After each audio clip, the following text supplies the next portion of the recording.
Hello and welcome to the No Balls Podcast. I'm your host, Patrick McDonald. Today, as always, I'm joined by Sheldon Coffman for our NBA Offseason Podcasts. Today, fifth episode, the Washington Wizards. As you can tell, this one hits close to home for Sheldon. This is Oh this is yeah, one that big Wizards fan. I'm sure you were waiting for this one, and you probably got a lot of stuff to unpack on this episode. To We'll get the cat out of the bag. The Wizards were not very good this year. No. Just give us an idea of the watching experience day to day with this team. Well, a lot of what we saw early on was a lot of blown leads, like 20-point blown leads, which was kind of crazy. We saw Jordan Poole be terrible the first half, pretty much the whole season. I mean, it was really bad. I have more on him later, and we also just saw an incompetent defense, one of the worst defenses in the league, as I'm sure you're going to tell us.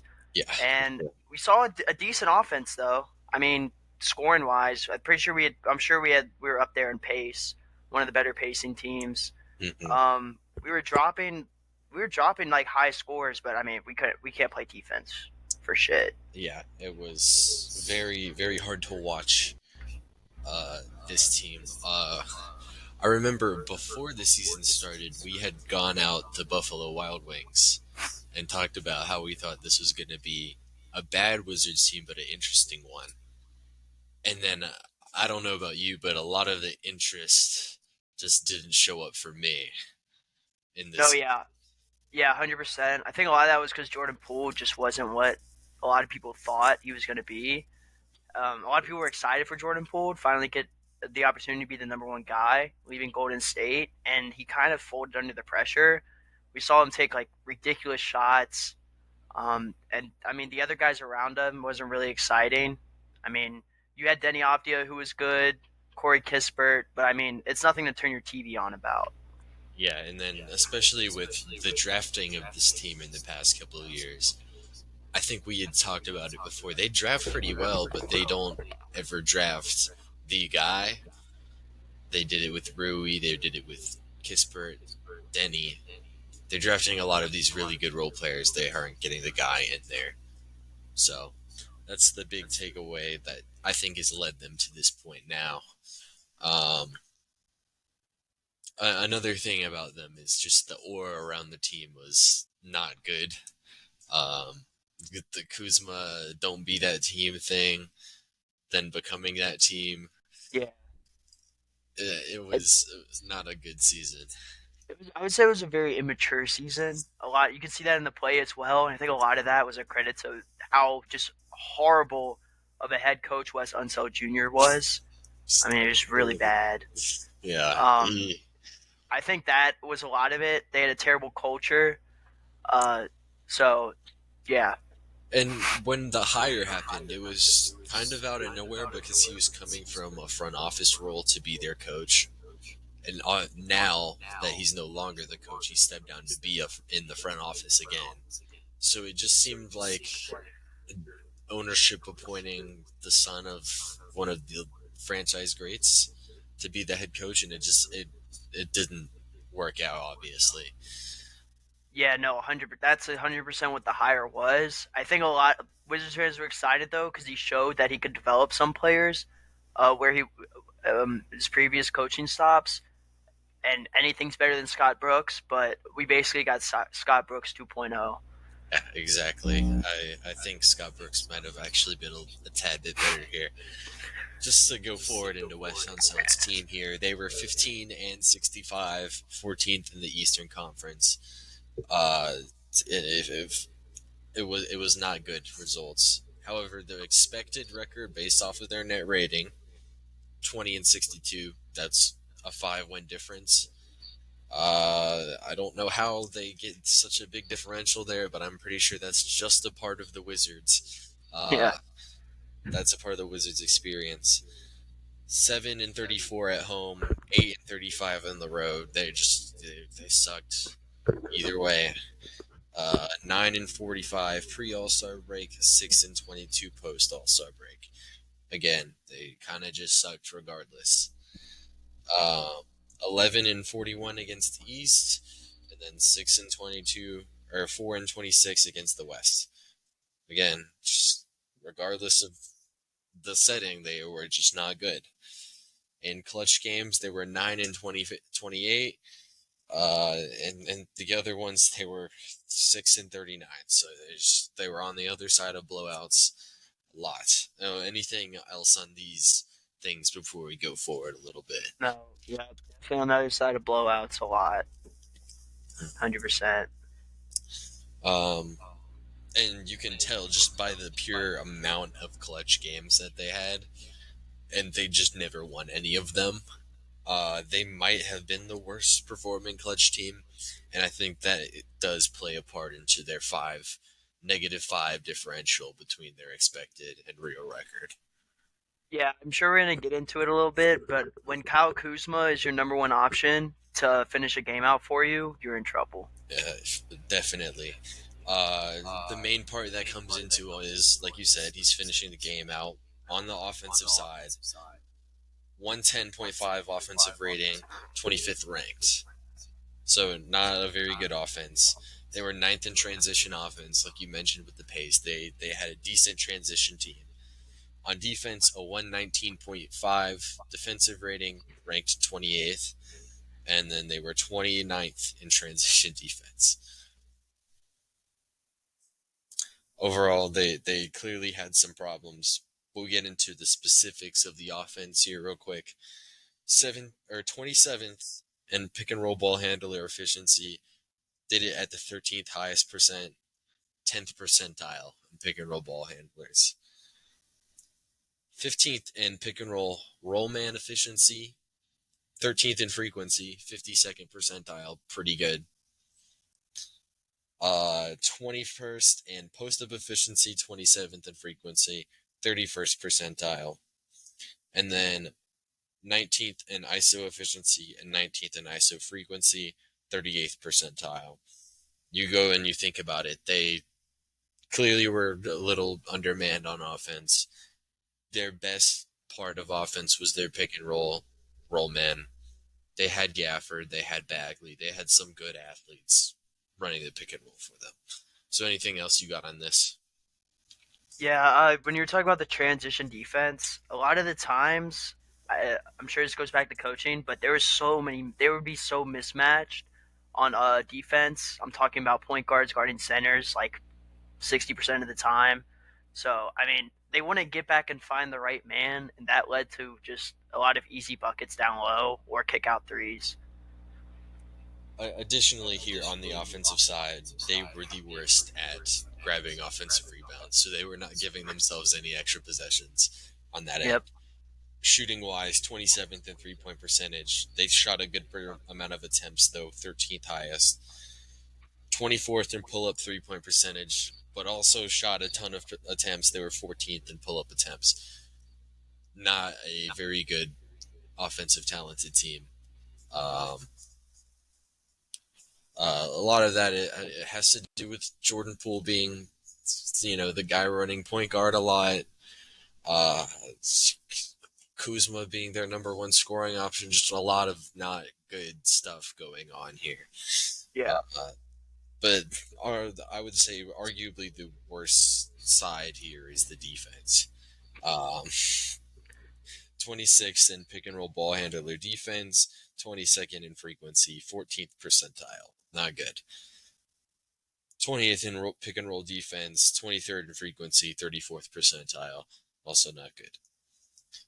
29th in post-up defense, and teams knew at 4th highest frequency, they were 3rd percentile in post-up defense. 26th in isolation defense, 22nd highest frequency, 14th percentile, and they were also the worst defensive rebounding team. So teams were getting a bunch of extra possessions on them. Anything on the defense that you want to bring up here? Probably wait to get into it till we get to the scheme part, but yeah, they were just terrible. Just really, really bad. All around, not a lot going on, even with some good individual defenders on the team. Yeah. Not finishing possessions. Even the guys that do have some size are kind of undersized for what positions they were playing. And it, a head coach who already was on the way out. Uh, if we're gonna go on to the coaching part, um, the big takeaway from the lineups that I had looking at it was there were only 9 lineups that had played 40 minutes all year. So this is 5-man lineups. There were only 9 of them. Most teams would have a lot more than 9. Um, the only player who had a positive net rating on this team was Denny Avdija. Gotcha. Or the only lineup that had a positive net rating had Denny Avdija in it. All the Oh, other okay. ones were negative. Denny's Oh, okay. overall net rating was still negative. But the only positive lineup Yeah. had Denny in it. What are they going to do with their lineups necessarily going forward? I'm not sure. They have nothing here that was consistent last season. They have a new GM, Will Dawkins. Right, no, he's the new head coach. No, Brian Keefe's the new head coach. Brian, yeah, I did write that down. Will Dawkins is the new GM. Yeah. He was the Thunder assistant GM forever. He brought in Okay. Brian Keefe, who's the new head coach, who he had worked in the Thunder's organization with Will Yep. Dawkins. He saw under the Lakers rebuild as an assistant coach, and he was an assistant coach for the Nets last year. If we're going off of what the Nets did a year ago, they're playing wings at the 4. They're playing mobile bigs and a tall point guard, which is pretty similar to what this roster is set up to do. So, any notes on Brian Keefe? I think Brian Keefe, he's going into a good situation because he can't do worse than what already is. So I think that he's in a situation where he can't do bad. He is good player development. I think he worked with Russell Westbrook, James Harden, KD when they were on the Thunder. So especially with the young guys that we have, Koulibaly. I mean, half our roster is young, or most of our roster is really young. So I think it's a really good hire. Yeah, And go ahead. he was also the interim coach when I'm pretty sure he was the interim coach whenever Ensel got fired. I believe that's correct. He also, like I said, he undersaw the Lakers rebuild. Guys like Brandon Ingram, Lonzo Ball, Kyle Kuzma before, maybe. Um, he got out of that organization after a little bit, but he was over there in LA. The big part here is he was a part of the Thunder. Will Dawkins, the new GM, worked with the Thunder forever. He undersaw 2 really good Thunder teams be built and have to be torn apart and make trades for. But he liked Brian Keefe from his time there. I think this is a good sign for him. We don't have too much on him coaching, but we will certainly see how this folds out. He's definitely got a new slate, and I like the hire. Yep. Other assistants that he brought in a couple guys from the Nets. David Underpool he brought in for the Nets, and then Adam Kaporn. He brought those guys over from the Nets. So, any now going forward, we have schematic stuff. Any big pieces you have on schematics? Nothing crazy, but I did see that when he took over, they like to run a lot of screens, especially up at the top of the key. That's how they initiated a lot of their offense. I think you alluded to it, talking about their pick and roll game usage being pretty high. So, and also he got like players to be better at the end of the year, like Jordan Poole, he did get better at the end of the year. So he ended up getting the most out of his players. So it will be interesting to see, like you said. Yeah, for sure. And their lone bright spot last season was how good their bigs performed in the pick and roll, and even although it was only average for the Wizards, that is really Yeah. good last season Yep. compared to what they were dealing with prior.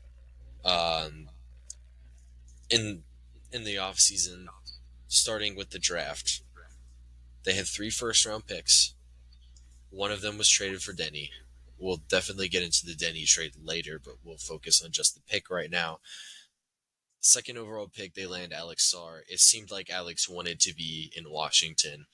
Um, what do you have on Sarr? Well, the thing about Sarr is that he's an insane defender. He had 10 blocks in 4 games during the summer league. I can see him coming into the Wizards and making an immediate impact on the defensive side. And he has good athleticism. On the offensive side, that's where a lot of the people are very shaky on him.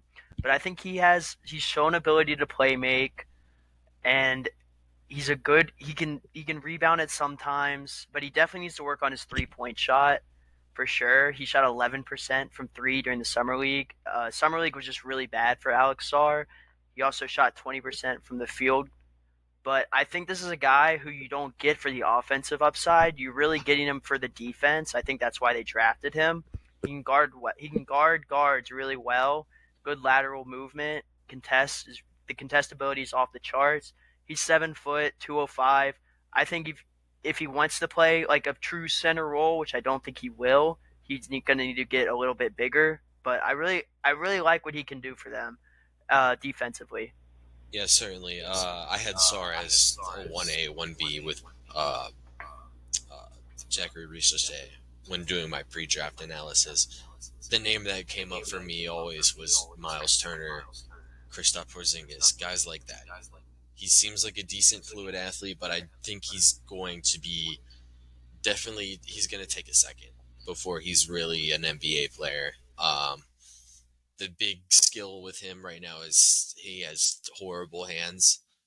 Um, that showed up in the summer league alone. He struggles rebounding the ball because of it. He struggles catching entry passes. He's also a little frail. It's going to get moved around when he's trying to initiate his own offense. And even professionally, he didn't do too much in creation.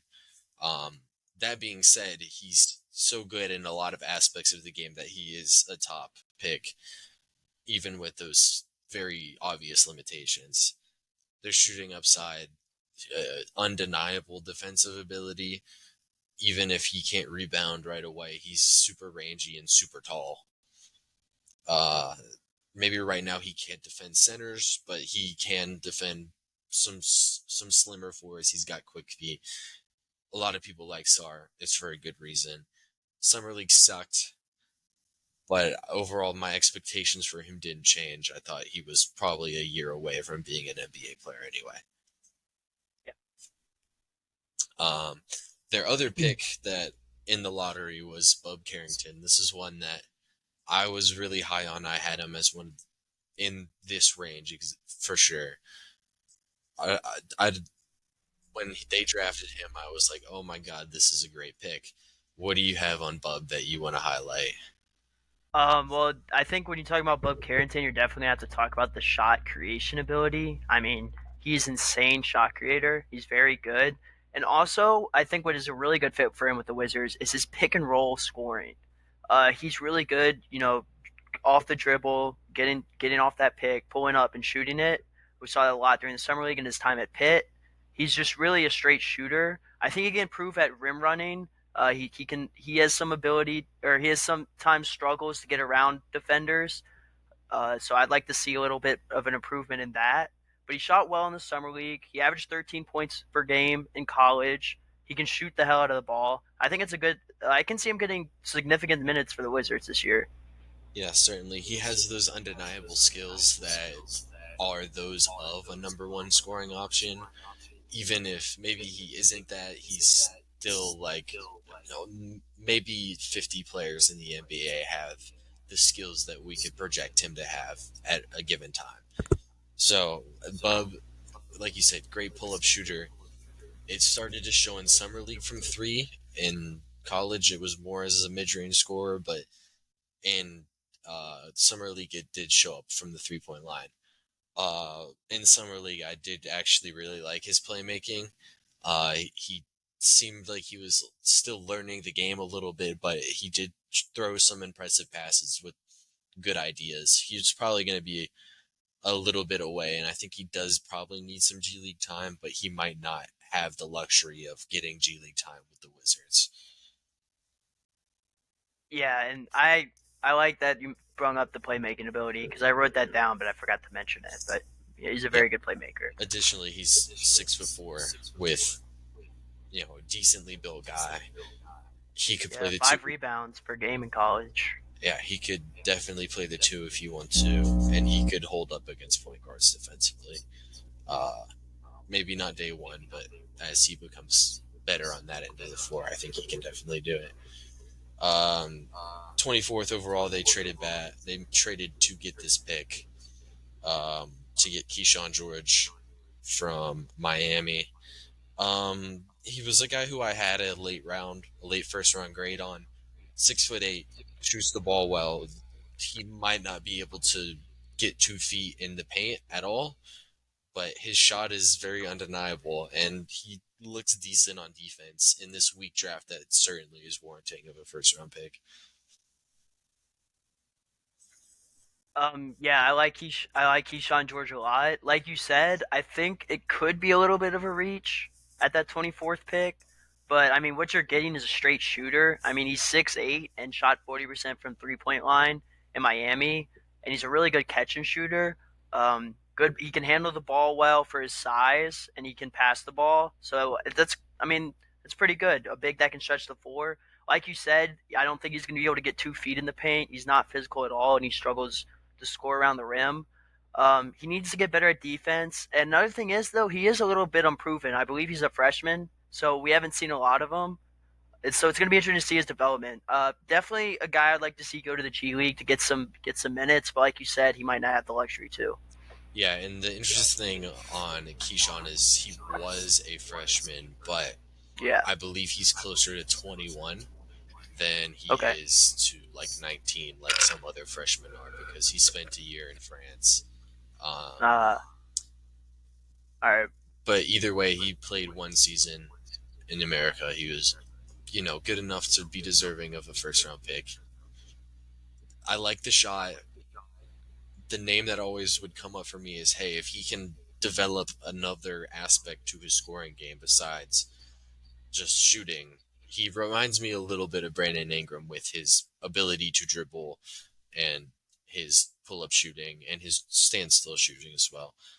It's just he has no ability to get to the rim at this moment in his career. Yep. But he has a strong handle though, so there is some hope that he could become that way.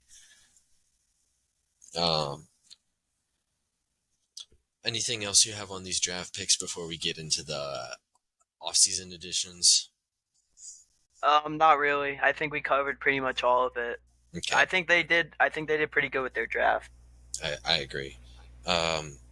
Definitely one that has the potential to turn around the franchise in a year or two. They got a good bit of guys that should help them in the immediate future. Over now for additions and subtractions in the draft on draft day, they traded Denny Avdia to Portland. In return, they got the Bub Carrington pick, a future first, and Malcolm Brogdon. Malcolm Brogdon in addition for them. What do you think about Malcolm coming into this team? I like Malcolm Brogdon. He gives you a veteran presence. He gives you a guy that can shoot the ball very well from the 3-point line, 41% last year. Albeit he didn't play that many games, I still like him a lot. I hope the Wizards keep him. He could be a guy that they trade because he's a veteran on a young team. But I do like the Malcolm Brogdon pick. I think he gives you a good veteran player that still has the ability to score and shoot the three. Yeah, I agree. I think they really capitalized on his bad health. I think a year ago he was a part of the Porzingis trade, and then he got pulled out of it. But eventually ended up getting traded to Portland. I think coming off of his Sixth Man of the Year season, the starting package for a Brogdon trade would have probably included Denny and other picks. I think they've done a good job bringing in a guy who could return a lot of value for them, more than they eventually had to give up for him.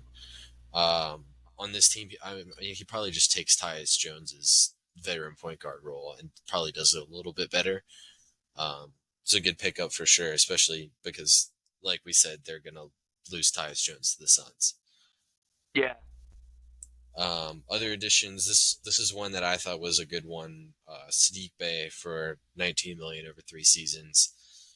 I mean, he's out for this first season of the contract. He has an ACL tear, but you're getting Sadiq Bey at a $6 million a year cost. Basically, you're signing him for what might be the veteran minimum in a couple of seasons. I think it's a great signing, and you have him for multiple years. Yeah, I like the signing a lot. Sadiq Bey is a guy that we talked about within the Hawks episode a little bit. So I like him. 13 points per game, and he's usually a good shooter, and he had a down year last year. So I think if he can, or as you said that he's out with the ACL, but next year if he can come back and start shooting the ball well, he can really provide a good stretch wing option. Yeah, certainly. He could either help the team win in a season, or he could give them a very valuable trade asset, because everybody should be able to get Sadiq Bey under their team salary cap. Yeah. Their other key addition, Jonas Valanciunas, 3 years, $30 million. The key part here is Jonas in the entire league was 6th in defensive rebound percentage. Like we said before, the Wizards were the last team in defensive rebounding. If you're going to improve your defensive rebounding, Jonas is the guy to do. He's maybe not going to help you play defense. He can probably give you some post-ups, but at the very least, Jonas is going to rebound for you, and I think it is a good signing, even if maybe he's not one of the 40 best centers in the league. He still fits the need here that they have. Yeah, I like Jonas Valanciunas a lot. I think it helps a lot with the Alex Sarr agenda, I guess. You get a guy in there that has what Alex Sarr doesn't, the big physical presence. Running those two together, I think, would be really nice. He's a double-double machine, or double-double threat, I'll say. Jonas Valanciunas is, like you said, he's a rebounder. He also can stretch the floor a little bit, which I really like. I was very shocked that we ended up getting him, and I'm excited that he's here. I agree. Going forward, other additions that y'all had, you lost Anthony Gill. I would expect that he comes back, but currently he's not on the team. Or unless y'all brought him back, since I think we did re-sign him. Okay. We re-signed him. So y'all have brought back Anthony Gill. And then Landry Shamet is the other addition, or the other subtraction that I had down. Yeah, Landry Shamet is like, he played some good minutes for us last year. He could shoot the 3 ball, but I don't see why he would stay on the team. I don't see him fitting on this team. So it doesn't really I don't think that's a big loss. I agree. Certainly with some of the guys that they already do have, they do a lot of what Shamet can do already. It just wasn't a need for the team. Part of the Beal trade as well. It's interesting. Anything else on the addition subtractions here? No. I think we got Rashawn Holmes too. We re-signed him to a 2-year deal. Okay, that was probably very recently. Again, good rim runner there. He's another reason and he's why. Young. Yeah, he's sneakily been in the league for a long time while also being pretty young. Yeah. I remember him being on like a bunch of teams already, and he hasn't been bad. He's just Rashawn Holmes. Yeah. Backup center. Actually, I did have him on the lineups part here too. Now to go forward with this, there's not much to dig into with plus-minus data, really anything with the Wizards, because they were just in general really bad. This next segment I have here prepared is the what is their lineups segment. We'll probably do this for a couple of bad teams to start, what do you think their most realistic starting lineup is for next season? This is the one I really like, and that's Poole, Bilal Kulabe, Kuz, Sar, and Valanciunas. I think with Poole running the point, you get the offense. We didn't really talk about Kulabe a lot. Bilal Kulabe. I'm sure I'm butchering the last part, but he was their pick last year, and he kind of is a really nice surprise for them. He's shown defensive ability. He's shown an ability to shoot the three. I think he's a great player, and I think he works and fits with Kuz, Sar, and Valanciunas. So that's why I like that five. Yeah, I had Brogdon, Bilal, Kuz, Sar, JV. Maybe that might not be their best lineup in my opinion, but that's the lineup that I think they might want to run out there because they just drafted Sar. Um, I think realistically their best lineup probably is Brogdon, Bilal, Kispert, Kuz, Sar, Jonas Valanciunas. But again, like you mentioned before, the Sar and JV fit together is at least favorable for Alex Sar. Um, Yeah, for I think his, it hides some of his offensive inabilities. I agree, and he, if you're thinking he's as good of a player as he can be, it's with him shooting the three ball, which he would need to do next to JV. Um, there was just basically a ton of players that I wrote down here. Uh, just under point guard, I wrote down Brogdon, Poole, Bub, Jared Butler, and Johnny Davis. Johnny Davis, a first rounder 2 seasons ago, hasn't played out for them really at all Terrible. yet. Yeah, he Terrible. kind of just seems like he sucks. Uh, Yeah. Jared Butler last season kind of was a lone bright spot for this team. Really good Yeah. assist to turnover Sorry. guy. He can pass the ball really well, and this was like his third team, and y'all now have him like signed decently long term. I'm pretty sure y'all will have his bird rights. I think this is a gem that they found that I personally was high on Jared Butler coming into the league, and I'm sure you were as well coming out of Baylor. Yeah, he was really good at Baylor. I think he was a part of the championship run, I believe, um, or at least a part of some really good Baylor basketball teams. He was a guy I wanted to talk about, but yeah, Jared Butler is really good. I'm glad that we got him. He's shown ability to shoot the ball. He can drive. He can finish at the rim. Like you said, he's a really good passer. I hope that we can hold on to him. I really like Jared Butler. That's all I got. Yeah, honestly, like I hope that they run Poole at point guard less because I do think Jared Butler could actually be a really good NBA player for a couple of years, and I think him learning behind Brogdon would be really beneficial for him.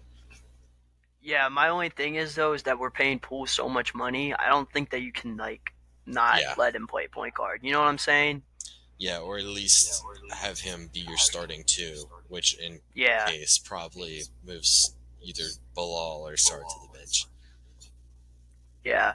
Which is yeah, Yeah, and unfortunate. then you also have Bub, who you just drafted in the first round. Again, it probably makes sense for him to be in the G League this season. You're gonna have depth at point guard with Poole, Brogdon, and Jared Butler. Uh, but if there's a player who Bub compares similarly to, it is Jordan Poole. Hopefully that doesn't ruin the taste of Bub Carrington for a lot of people, but that is, pretty similar. They're similar player types. Yep. Um, as far as wings for them, I had obviously Bilal and Kuzma, who I had starting. Then I had Kispert and Patrick Baldwin Jr. Pretty good players. Baldwin is he had been a young player for maybe a couple teams, but he showed some shooting last year on the Wizards, and he's a taller guy. Semi interesting. I think it's actually a player who maybe they do focus a little bit of development into, similar to Jared Butler. Yeah. Uh, yeah, Sorry. you're good. With centers, obviously JV, potentially some SAR center minutes, which is ideally where he is long term at the center position. Yeah. Then I also had Bagley and Rashawn Holmes as their depth there. I think the center group is actually pretty solid. And I think they just have overall a bunch of crowded positions with not much idea. Like, you want to have a little bit invested in all of these players, but you can't invest in all of them. Yeah. So, ideally, if you have 10 of these guys playing in your rotation, who are the 10 that you think are getting the bulk of the minutes here? Well, I think the obvious five is Poole, Kowalski, Kuz, Sar, Valanciunas. I think you have to put Kispert in there because he is the best 3-point shooter on this team. I think. I mean, that's why we drafted him. White boy from Gonzaga that can shoot the ball. Uh, Next, I think Sadiq Bey. Then Bagley, Holmes, and Butler. And Butler or Bub. It depends which one of them are in the G League. Yeah, so with them, I really don't see many ways where Bub and Keyshawn are not in the G League right away. Yeah. I had put him on consideration because of his draft pick pedigree, but Johnny Davis is like nothing for them at this point. I really don't think I don't think that relationship's gonna last much longer. We've been waiting way too long for him to show anything, and he hasn't shown like anything even remotely good. He's legitimately like only shown like 3 for 13s. Like, is that's his signature move? Is 3 for 13s? Yeah. You have Brogdon. Oh, Brogdon, Poole, Bilal, I mentioned Kuz, Brogdon. Sar, and JV, I think are pretty indispensable. Yeah. You just paid JV. You just acquired Poole or Brogdon. You're paying Poole so much money. Sar and Bilal are like they're your guys ideally, and then Kuzma is probably the most respected player on this team. Kispert, like you said, best shooter. You probably want Kispert playing. Butler's probably one of your better playmakers, and he's young. Then you got guys to fill in spots, essentially, is after that. I think we've come to a pretty consensus here that there's depth here, but it's maybe not a bunch of great depth. It's just a bunch of solid players that can hopefully be better than they were last season. Yeah, no, I 100% agree with that assessment. I'm sure we're going to talk about it in our season predictions, but a lot of good, decent, not great. Yeah, there's a bunch of There's a lot of potential though. I will say that. A lot of potential. There's a bunch of C players here is essentially how it is. There's no like Brogdon is like maybe the sixth best player on a championship contender, right? Like, that's generally how the strength of this roster is. Additionally, I do think it's worth talking about how many of the older guys do you think are going to stay on the team? I can see Brogdon getting dealt. I can see even Bagley getting dealt. I think I don't. The Valanciunas deal, 3 years. I think we keep him. I think we're keeping Valanciunas. I can see Sadiq Bey getting dealt, or actually not this year, but eventually I could see him getting dealt. I could see Kuzma getting dealt as well. Honestly, with with the future with the direction, I do not want to see it happen. I love Kyle Kuzma, as weird as that might be to say, but he is our Beal right now. Since Beal left, he has been the guy to take over for Beal.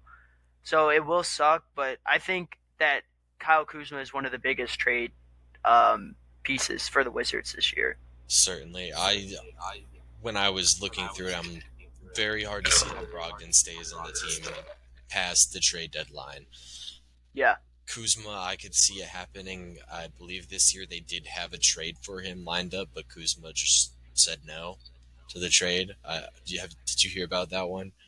Yeah, no, he wanted to stay in Washington. Yeah, like which is legitimately just didn't want to go to the contender team, which I Maybe guess, maybe I, he heard some words from Bradley Beal. yeah, I don't know. Yeah. An interesting one is Kispert. I believe he's currently extension eligible. He's entering his fourth year. Uh, I think a contender would love Corey Kispert. I could see him being traded at the deadline, even though like he is a very good player, like Denny and like Rui Hachimura. I think you capitalize on this type of guy who fits better on a championship team than a tank leading team like the Wizards are. Yeah. Um, and they could definitely get a decent return for all three of those guys as well. If you got anything else on like just the lineups that we're going over here before we get into a predictions era? I mean, I could just see Bagley being an interesting piece for the Wizards. I like when he came. I mean, obviously his career has not been at all what we expected it to be, but when he came to the Wizards, he showed that he could put in good minutes. He averaged 13 points, 8 rebounds.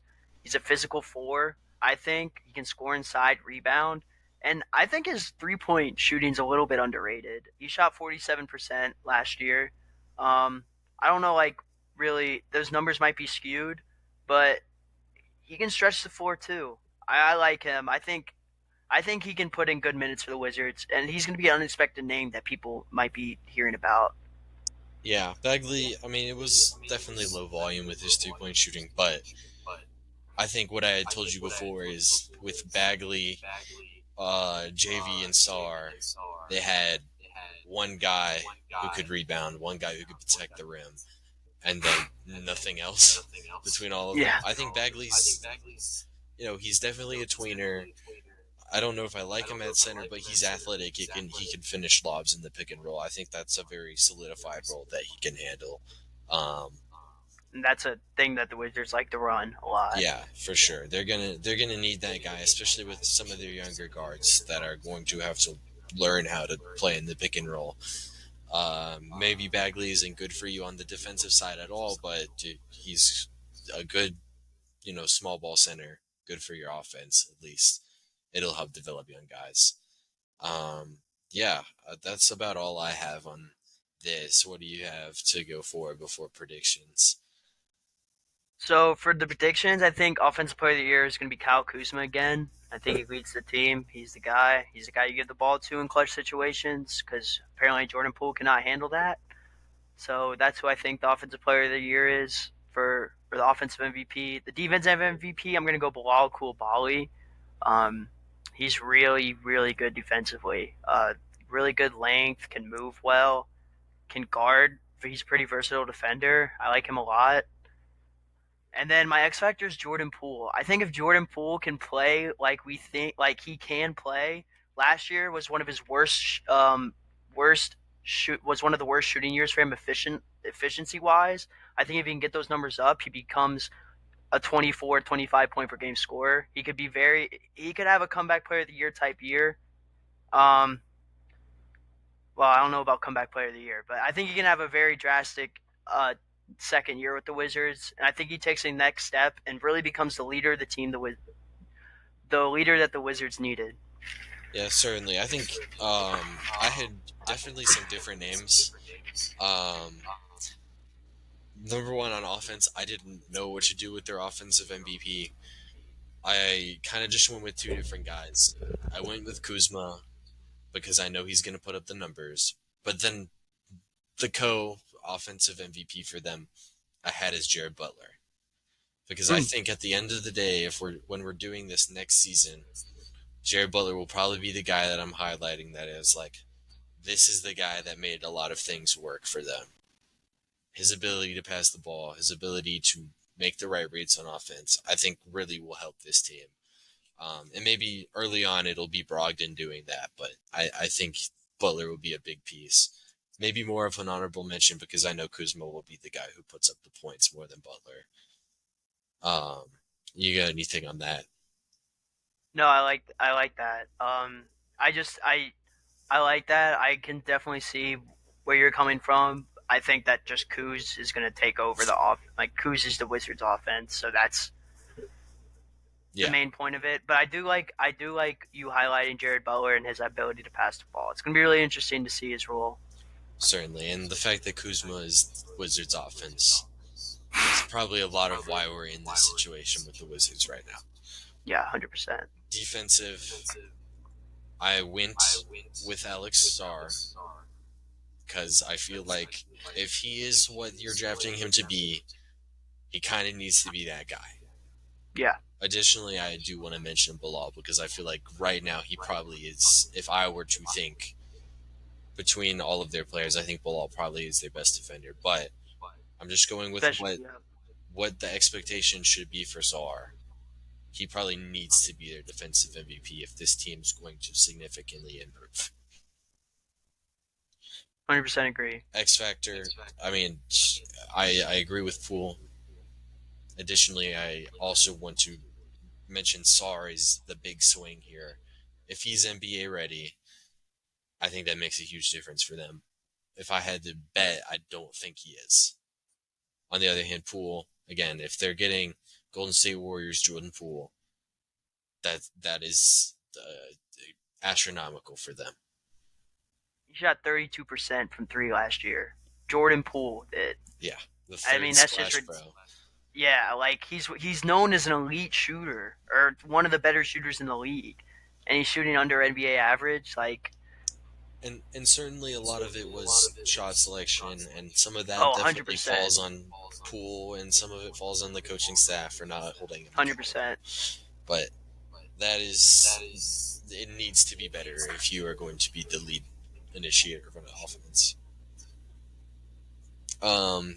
Any other predictions we have before we go over an overall grade of the offseason? Are we doing like a no, I don't. I think they're going to be near the bottom of the league. Yeah. Pretty much. I Yeah. mean, I think ceiling. No, I don't think. I don't know if I don't think they'll make the play in. Yeah. I hope they do, but I don't think they're going to make it. We had gone over their expected record a little bit before, so I do think that there is a chance that their win total is a little bit better. But I don't think the roster itself got any better. They got rid of their best player from a season ago. Okay. You had before mentioned the breakout player. Was that for this or the Boston? I was going to do it for the Boston one, but I think if we were to choose a breakout player, it would be Jared Butler. Sounds like we're both pretty high on him. Yeah, certainly. Other than that, I mean, it's going to be a bottom-feeding team. Their draft pick is top 10 protected. They want to have that draft pick. This is a strong draft class upcoming. Although I do think they made the right moves to move forward, like we had mentioned with the Hornets in the previous episode. I think this is laying out the foundation for a future good Wizards team. And I don't think this is the year to show strides forward, but when we look back in 5 seasons, if they are better, I think a lot of the moves they made this year will be key in starting that framework for a good Wizards team. Yeah. For me, I don't know. I feel like we got better. I mean, yes, we did lose Denny Avdia and Tyus Jones, one of our two better players, but we did end up getting a really strong draft class. I mean, a really good draft class for what considered. Even though this is a weak draft class, but you go out and get Alex Sarr, who's a lockdown defender. You go out and get Bub Carrington, who could be your point guard of the future, and then you go out and get Keyshawn George, who, if he is able to prove that he can play in the NBA, he's going to be one of the better stretch bigs in the league. Yeah. I really like what they're doing. I think they finally just blew everything up. They're in full rebuild mode now. Most of their players are young. Most of the players that they're attached to are young. They're not attached to any really big players, veterans, except for Jordan Poole. But I don't know. I just really like what we're doing. I think that we are putting in the foundations for the next 3 years to become a contender in the East. I really believe that. Certainly. I don't know what the window is yet. I think that really depends on who they get in 2025 draft. But they have positioned themselves to where if they get the guy in 2025, Cooper Flag. Things can happen a lot faster than we're thinking. Because usually when you get the guy, we're seeing it now with Wembanyama, things accelerate really quickly. I think they did a good job this offseason positioning for themselves for if they were to get the guy. Ultimately, that's how I feel about the Wizards. Do you have anything else before we wrap this up? No, I think we've touched on everything. They're definitely in real rebuild mode, and hopefully we get Cooper Flag next year. All right. So that's probably going to do it here. This is it for the Wizards episode. Next episode will be the Boston Celtics episode. I'm your host, Patrick McDonald. I'm out. That's Sheldon. We're out. We're going to see you guys in the next episode.